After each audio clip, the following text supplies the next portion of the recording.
Dear students, this is P. Venkateshwar, Associate Professor in History from Vivekananda Government Degree College. Today's class, we are trying to cover the first subtopic of the first unit of third semester. Our third semester syllabus starts with the establishment of the Mughal Empire and ends with partition of India.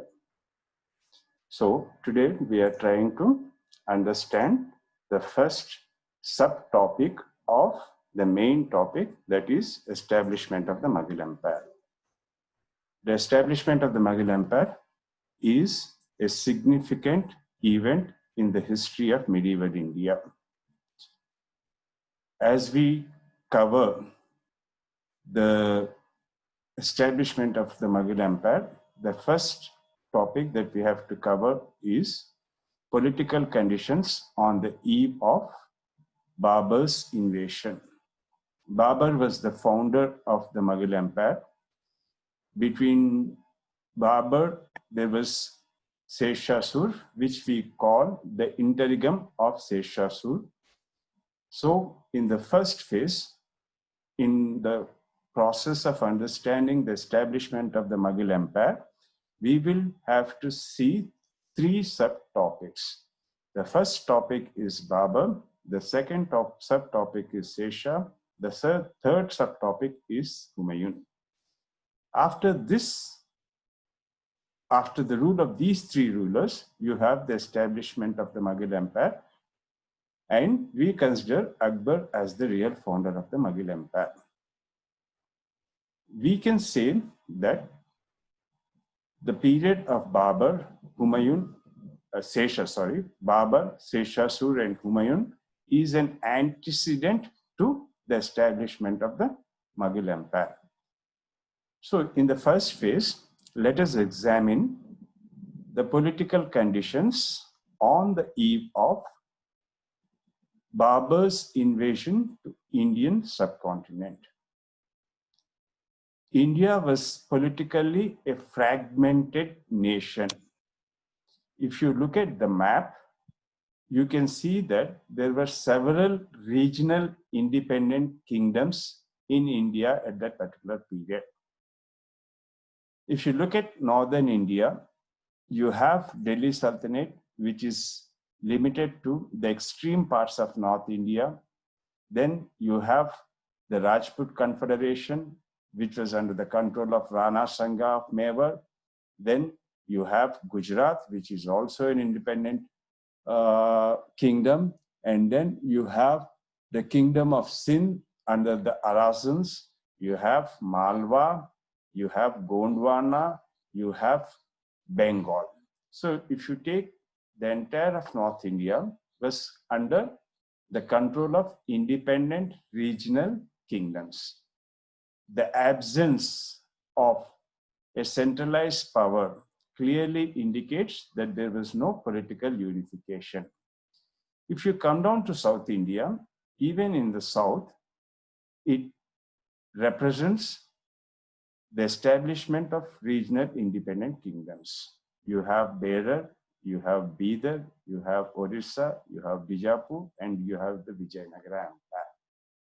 So on the whole, when you look at it, on the eve of Babur's invasion, India represented a political disunity, and there was no centralized power and there was no centralized administration.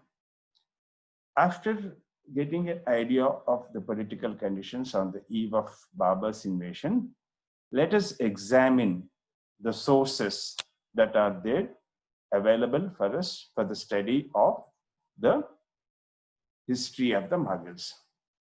One of the first important source is Tazwiki-Babari, which is written by Babur himself, and we can also call it as a Memoirs of Babur, and he has written it as in the Turkish language, and This is one of the direct evidences that we get about, direct written evidences that we get about not only Babur, but about the preconditions of Babur's invasion and a little amount of post-Babur's period also.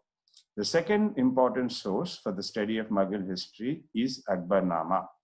It was written by Abul Fazl in Persian, and this also happens to be a very important source of the Mughal period, and is a written document which is available in the archives as on today. In the third, one of the third important sources is Ain Akbari. This was written by Abul Fazl, and he describes, in this book, you get a lot of information about the political events and the political history of the Mughal period and the nature of the state, and also the administrative controls of the Mughal period. And a special focus that you find in this source is a focus that is given about the administration as it was developed by Akbar. The fourth important source that we can consider happens to be the Taghlai-i-Akbar. And this was one of the most important sources. And this is divided into three parts. And this also basically deals about and with the reign of Akbar. The next two sources also are there on the screen. You can see them. One is Muntabe-i-Tabaki, and the other one is Tuzuki-i-Jahangiri. So these are all the important sources which are available to us, which are an authority on the period and times of the Mughals, and which give us a lot of information about the times and period of the Mughal. After examining the sources, when we are looking at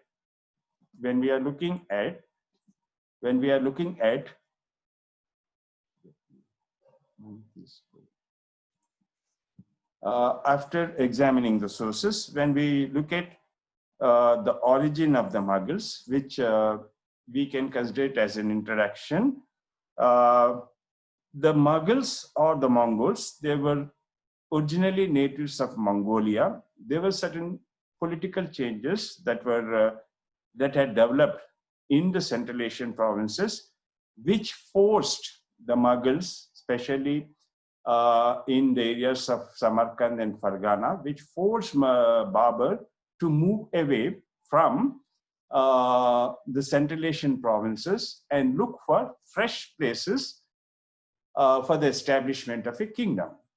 It was under these circumstances that Babur found the Hindustan provinces a very promising area to establish a new empire. Because of the compulsive political conditions that were developing in Central Asia, he literally had to flee from Central Asia, leave Fargana, leave Samarkand, and look for fresh places. It was in these circumstances that from 1517 to 1525, Babur was literally looking for fresh areas, and he was trying to invade areas like Punjab. When his continuous invasions took place for a period of 5 to 6 years in the area of Punjab, then he got an invitation from Daulat Khan Lodi, who was the governor of Punjab, and Alam Khan, who was also an uncle of Ibrahim Lodi, to literally invade the Indian provinces, and information with regard to the political instability prevailing in the Indian subcontinent and the incompetency of Ibrahim Lodi to defend Delhi Sultanate Empire were clearly exposed to him. So it was under these circumstances that Babur comes up with the idea of invading the Indian subcontinent.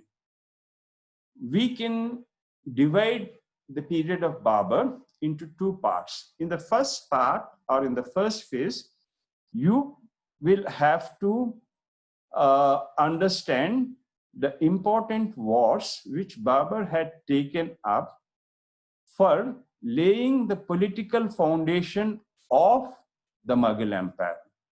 In the second phase, when he loses the empire to Sheshasur, that particular period, he is literally in the field of exile and is moving around in different parts of the Indian subcontinent. And he makes an attempt to making an attempt to regain the kingdom which he had which had established and lost to Sheshasur. So in these two parts, we will have to examine the history of Babur. When you're trying to understand the history of Mughal India, the political founder of the Mughal Empire happens to be Babur.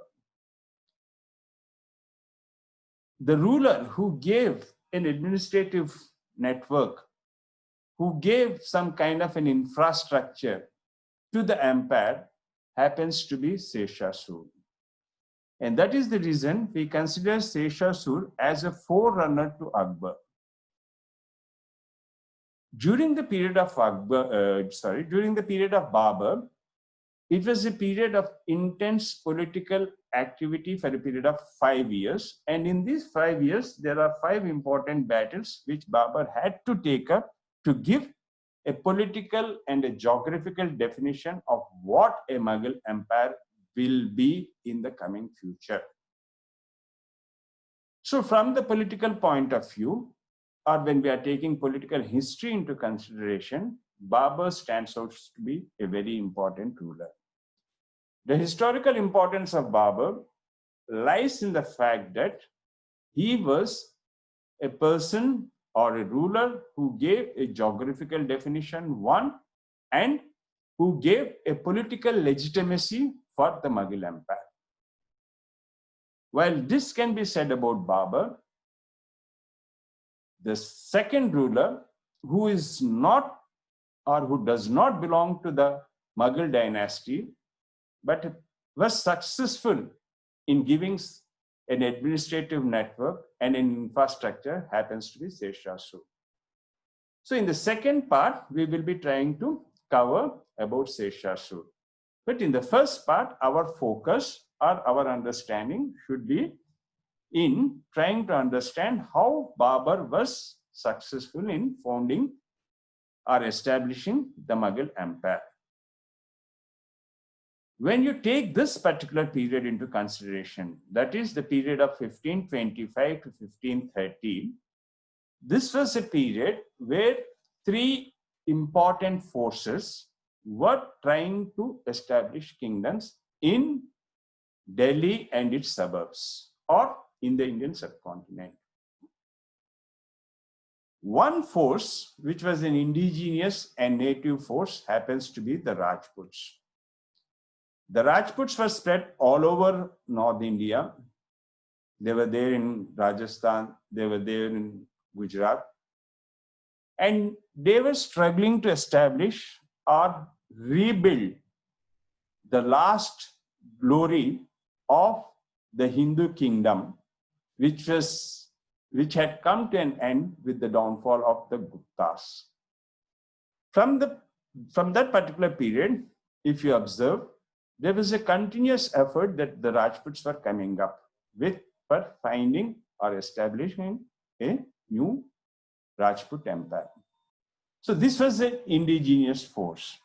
The other 2 forces which had come from Central Asia and which were trying to establish an independent kingdom in the Indian subcontinent happened to be the Afghans and the Turkish.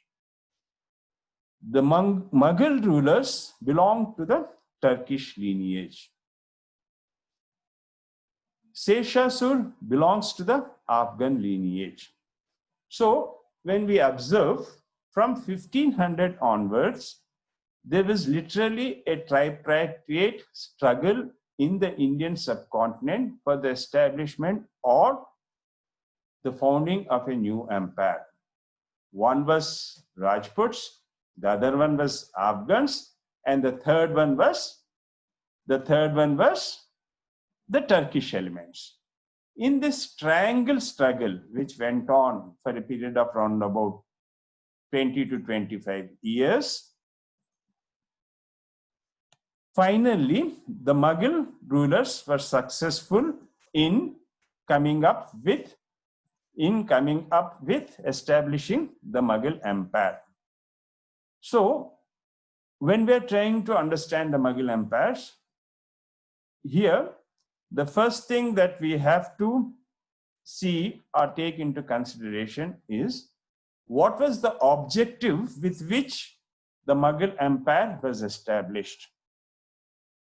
If we look at from the point of Baburs, the objective of the Babur was to establish an empire with a political legitimacy and come up in an expansionist policy. And when you're trying to understand this expansionist policy, you can understand that he had to take up 4 important battles.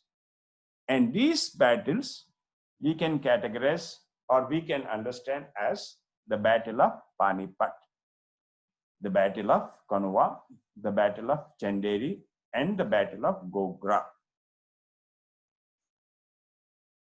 If you observe in these 4 battles, Babur was fighting against the Rajputs and the Afghans.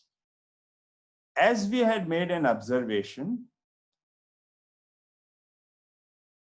a little while ago, these were wars which Babur fought explain the way in which Babur was struggling against subduing the forces of, or the political force of Rajputs and the Afghans. So, as far as we are taking into these 4 battles into consideration, we will have to understand that when we are trying to estimate why Babur was successful, Babur's success basically was on 2 factors. One factor was his army was much more well-trained than the regional armies. If you take the Delhi Sultanate Empire, the Lodis, they were just carriers of the flag of Delhi Sultanate. There was absolutely no development. There was absolutely no centralized power. It had become very weak. It had become very weak. And in the initial stages, if you take into consideration, Babur had received to some extent support from Daulat Khan and Alam Khan. And when the Battle of Panipat becomes a reality, it was Babur who had to first counter these 2 personalities, along with Ibrahim Lodi. So the Battle of Panipat is a very significant battle where it is, you can say, a turning point in the history of medieval India. The reason is because of the fact that after 20 to 25 years of political struggle in the periods of Babur, Sher Shah and Humayun, a real centralized power emerges, which we call the Mughals or the Mughal Empire. The Mughal Empire eventually had become so powerful that it was compared to the French Empire, and it was also compared to the Guptan Empire. In the past, it was compared to the Guptan Empire, and in the contemporary, it was compared to the French Empire. This itself indicates the significance and the impact of the Mughal Empire on the medieval period. All the battles that we are discussing during the period of Babur are battles which have historical importance.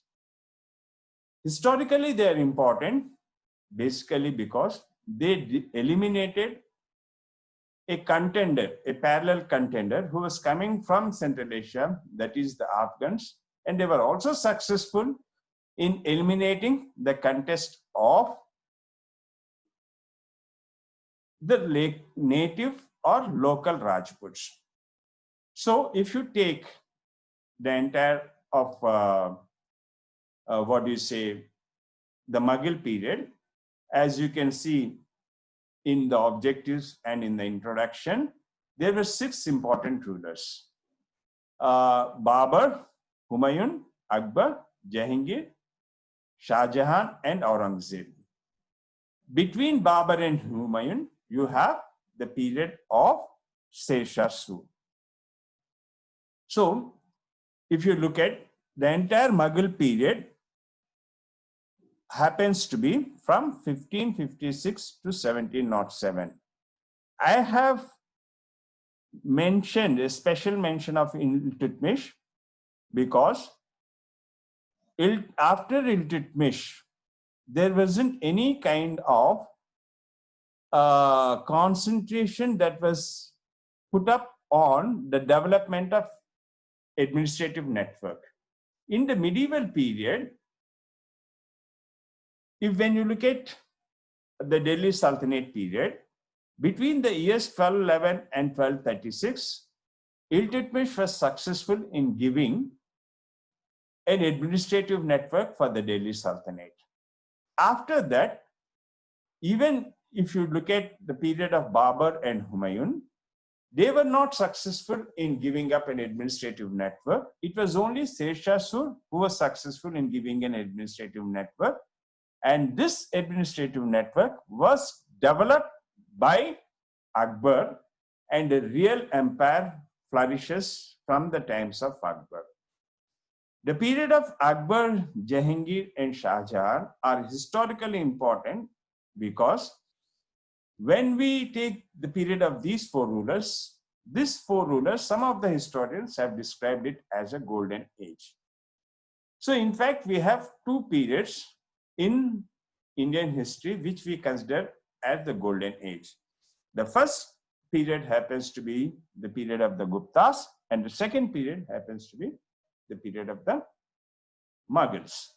So when we are trying to understand the further history of Mughals, that is the history of Humayun, Akbar, Jahangir, and Shah Jahan and Aurangzeb, we will have to understand the importance of the battles that Babur had taken up, and the entire career of Babur, when we are trying to divide it into 2 phases. The first phase happens to be his phase where he was trying to defend himself in Central Asia, and in the second phase, it was a phase where he was trying to establish an empire in the medieval, in India in the medieval times. So we have a brief idea about the Battle of Panipat. Now taking up the Battle of Kanwa, which took place in the year 1527. This battle happens to be a very important battle. A very important battle because after the Panipat, in which he had fought against the Afghan elements, the Battle of Kanwa is very important because here he is fighting against, or is waging a war against, a confederated forces of the Rajputs. The Rajputs were indigenous force, and historically the Battle of Kanwa is very significant because this is a turning point in the course of medieval Indian history. Once the Afghan elements were eliminated, and then the supremacy over the Rajputs were established, there was no other force which could prevent Babur or the Mughals in establishing the Mughal Empire. So to this background, the Battle of Kanwa is very, very important. Rana Sangram Singh was the ruler of Mewar, who had lot of respect among the Rajput forces. So after the Battle of Panipat, the attention of Babur was on Mewar, basically because of the fact that if Mewar was defeated in course of a war, then the first important force, that is the Afghan force, and then the second important force, that is the Rajputs, over both of them, the Mughal supremacy will be established. So these two battles are historically important. The Battle of Panipat, which is establishing supremacy of Babur over the Afghans, the Battle of Kanwa, which is establishing the supremacy of Babur over Rajputs. The other four battles that follow up, that is the Battle of Chanderi or the Battle of Gogra, are a follow-up battles. Once they were defeated, they were not going to keep quiet. So the Rajputs will again try to come back to power. The Afghan elements will also again try to come back to power. So the battles which follow the Battle of Panipat and Kanwa indicate the resurging factor on the part of the Afghans and the Rajputs. So that is the reason we can say that the Battle of Chanderi and the Battle of Gogra or the follow battles of Kanwa and Panipat. In the end, you also have an important fort which we call the Fort of Ranthambore. Once the Fort of Ranthambore fell to the Mughals or to Babur, it was almost the end of the indigenous resistance in the Indian subcontinent. So when we are trying to understand the history of Babur or the political conditions on the eve of Babur's invasion, we can say that with a lot of contest, a triangular contest that went on in the Indian subcontinent, ultimately Babur was successful in establishing the Mughal Empire. This is a kind of a prelude to the establishment of the Mughal Empire. The period of Babur can be considered as a prelude to the establishment of the Mughal Empire. So historically, when I see every ruler in history has his significant place, has his historical importance. So when you are trying to understand or make an estimate of Babur, Babur was a very good general. He was not much of an administrator. He was a very good general. So when you're trying to estimate the success of Babur, you find him more successful as a general. And the period in which he was struggling to establish the Mughal Empire did not give him sufficient time to concentrate and focus on the administrative aspects. Technically, there was a problem. The technical problem was that after establishing the political, see, when we are trying to understand the founding of an empire, why I'm trying to say that Babur gave a political definition of the Mughal Empire is because of the fact that when you try to establish an empire, you will have to synchronize the socio-economic and political conditions. See, we have what we call the political history, the social history, and the economic history. The building of an empire involves three phases. The first phase is political expansion. The second phase is socio-economic integration. The third phase is cultural development. These are the three parts in which you will have to understand the establishment of an empire. So the three parts, political consolidation, socio-economic integration, and cultural development takes place only during the period of Akbar, Shah Jahan, and Jahangir. And that is the reason we call that as a golden age. During the period of Babur, the focus was more on the political conditions, because you had to give a definition in terms of territorial limits. You had to follow an aggressive expansionist policy. So the contribution of Babur, when we are trying to understand about Mughal Empire, the contribution of Babur basically lies in the fact that he left Central Asia, took up battles in areas of Samarkand and Fargana. He was literally expelled from those places where he lost his battles, searched for fresh areas, found India a very suitable place for the establishment of a kingdom, invaded India, and was successful in establishing the Mughal Empire. So when we are trying to talk about, in summary, when we are trying to talk about the political career of Babur, the first phase was in Samarkand and Fargana.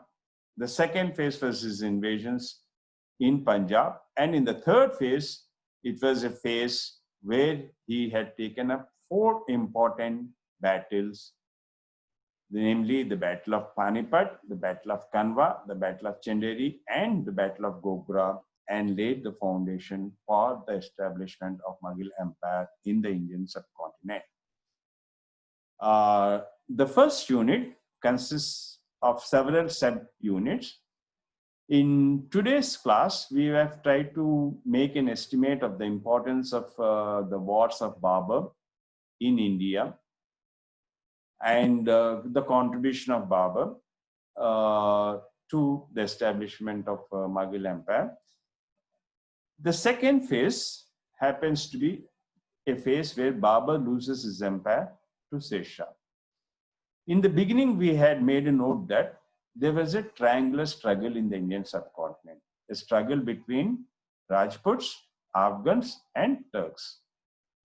Sher Shah Sud, the interregnum of Sher Shah Sud, is a triumph of the Afghans over the Turks.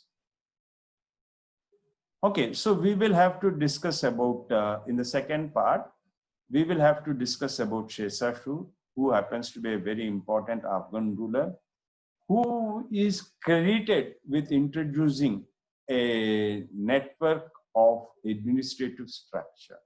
So the second part will be dealing about, the second part of the historical antecedents of establishing the Mughal Empire will deal with the conflict between Babur, Humayun, and Sher Shah. And it will be dealt in 2 parts. The first part will talk about the political conflict. The second part will talk about the administration of Sher Shah Sud as it was developed by him.